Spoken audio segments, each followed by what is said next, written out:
இந்த லெசன்ல over right master pages பத்தி நம்ம பார்க்க போறோம். அந்த நம்ம எப்படி யூஸ் பண்ணிக்கணும் இப்ப இந்த லெசன்ல பார்க்கலாம். தேர்ட் பேஜ்ல பீன்ற மாஸ்டர் பேஜ் அப்ளை பண்ணிருக்கோம். நீங்க அப்ளை பண்ண மாஸ்டர் ஐட்டதெல்லாம் பார்க்கணும்னா பி லோகோன்றதுல டபுள் கிளிக் பண்ணீங்கன்னா உங்களுக்கு ஓபன் ஆயிடும். இப்ப இங்க பாத்தீங்கன்னா நம்ம 3 அப்ளை பண்ணிருக்கோம் மாஸ்டர் பேஜ்ல. நம்ம பேஜஸ் செலக்ட் பண்ணிக்கலாம். டபுள் கிளிக் பண்ணா பேஜஸ் செலக்ட் ஆயிடும். இந்த இடத்துல நீங்க கிளிக் பண்ணி பாத்தீங்கன்னா உங்களால அந்த ஆப்ஜெக்ட செலக்ட் பண்ண முடியாது. சப்போஸ் எனக்கு இந்த இடத்துல இந்த ஆப்ஜெக்ட செலக்ட் பண்ணணும் அப்படின்னு நீங்க நினைச்சீங்கன்னா ஓவர் ரைட் நம்ம யூஸ் பண்றோம். கீபோர்ட்ல கண்ட்ரோல் ஷிஃப்ட் பிரஸ் பண்ணிக்கிட்டு அந்த ஆப்ஜெக்ட் கிளிக் பண்ணீங்கன்னா ஓவர் ரைட் மாறிடும். இப்ப நம்ம இங்க செலக்ட் பண்ணி இப்போ நம்ம இந்த மாதிரி செலக்ட் பண்ணி வச்சிருக்கோம். ஓகேங்களா?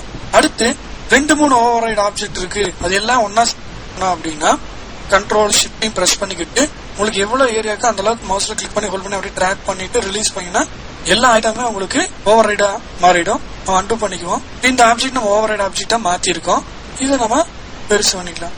இந்த மாதிரி நம்ம எடிட் பண்ணிருக்கோம். எடிட் பண்ணினதை நீங்க மாஸ்டர் பேஜ்ல போயிட்டு சப்போஸ் இதோட கலர் வேற மாத்துறீங்க, கலர் மாத்திக்கிட்டு நீங்க பி பேஜ் கிளிக் பண்ணீங்கன்னா ஆட்டோமேட்டிக்கா பாத்தீங்கன்னா இந்த ஓவர் ரைட் ஆப்ஜெக்ட்டுக்கும் உங்களுக்கு எஃபர்ட் மாறிக்கு. நீங்க இந்த ஆப்ஜெக்ட் வேணாலும் நகர்த்தி வச்சுக்க. ஓவர் ஆப்ஜெக்ட் நம்ம டெலீட் பண்ணிடுறோம். இருக்கக்கூடாது, எனக்கு பழைய பேஜ் அப்படியே வரணும் அப்படின்னா பேஜஸ் பேனல் மெனு கிளிக் பண்றீங்க. ரிமூவ் ஆல் லோக்கல் ஓவர் ரைட்ஸ் அப்படின்னு கிளிக் பண்ணீங்கன்னா உங்களுக்கு மாஸ்டர் பேஜ்ல என்ன இருக்கோ அது அப்படியே அப்ளை ஆகும். இப்போ மாஸ்டர் பேஜ் பண்ணி பாத்துக்கலாம். இப்போ மாஸ்டர் பேஜ் என்ன இருக்கோ உங்களுக்கு அப்படியே வந்துடும். இப்போ ஓவர் ரைட் ஆப்ஜெக்ட திரும்ப மாத்திக்குவேன். இந்த ஆப்ஜெக்ட்ல நான் மாத்துறது எதுவுமே ஓவர் ரைட் ஆப்ஜெக்ட நான் மாத்தி செலக்ட் பண்ணி வச்சுக்குவேன். அது வந்து எனக்கு மாஸ்டர் பேஜ்ல செலக்ட் பண்ணி என்ன மாற்றம் பண்ணாலும் இங்க ரிஃப்ளெக்ட் பண்ணக்கூடாது அப்படின்னா நீங்க அதை பண்ணிக்க முடியும். இந்த மாதிரி நம்ம மாத்திக்கிட்டு செலக்ட் பண்ணிட்ட ஆப்ஜெக்ட பேஜஸ் பேனல் மெனுல detach selection from master click பண்ணிக்கிட்டீங்கன்னா இப்போ நீங்க இந்த மாஸ்டர் பேஜ்ல என்ன அப்டேட் பண்ணாலும் உங்களுக்கு அங்க அந்த ஆப்ஜெக்ட் மாறாது. செலக்ட் பண்ணிக்கிட்டு கலர் மாத்திட்டு ஓகே கொடுக்குறீங்க.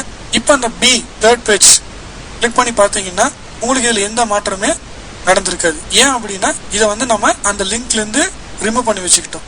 இப்போ பழைய நம்ம ஆப்ஜெக்ட் இங்க எங்க இருந்துன்னு பார்க்க செலக்ட் பண்ணிக்கிட்டு ரிமூவ் ஆல் லோக்கல் ஓவர் ரைட்ஸ் கொடுத்தீங்கன்னா தெரியும். இது நம்ம ஒரிஜினலா அந்த பேஜ்ல அப்ளை பண்ணிக்கிற மாஸ்டர் பேஜ். ஓகேங்களா?